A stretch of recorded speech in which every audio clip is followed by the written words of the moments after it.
The district's live entertainment industry is abuzz tonight with lots of questions after Mayor Muriel Bowser announced a new pilot program that allows 6 entertainment venues to reopen with live music in a controlled way. Those venues are City Winery, GALA Hispanic Theater, Pearl Street Warehouse, the Kennedy Center, the Hamilton, one of my favorites, and Union Stage. I talked with Chris Rodriguez. He's director of the DC Homeland Security and Emergency Management Agency, which will be coordinating all of the city agencies involved in this pilot. We want to make sure that as we reopen live entertainment, we do so in a phased way, in a way that's safe and one that adheres to public health guidelines.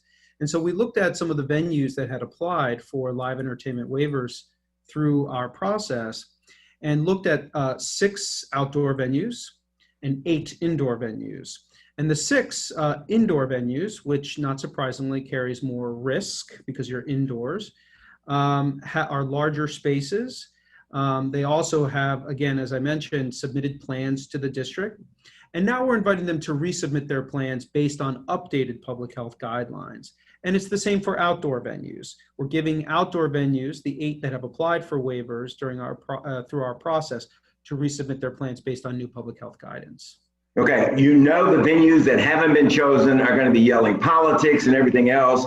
Just want to make sure, no politics involved here. The 6 you picked, you say have the best plan. Is that what you said? They're larger venues?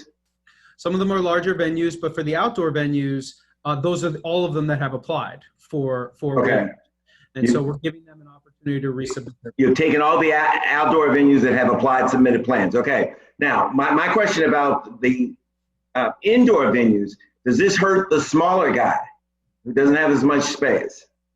Well, I think it's important to note this is a pilot program, and it's a pilot program to assess the impact on the public health environment of slowly reopening these live entertainment venues. So the mayor was very deliberate about a 30-day pilot, right? And at that time, on October 30th, we're going to assess the impacts and hopefully, again, we have to assess those impacts, hopefully begin a greater phased reopening of live entertainment.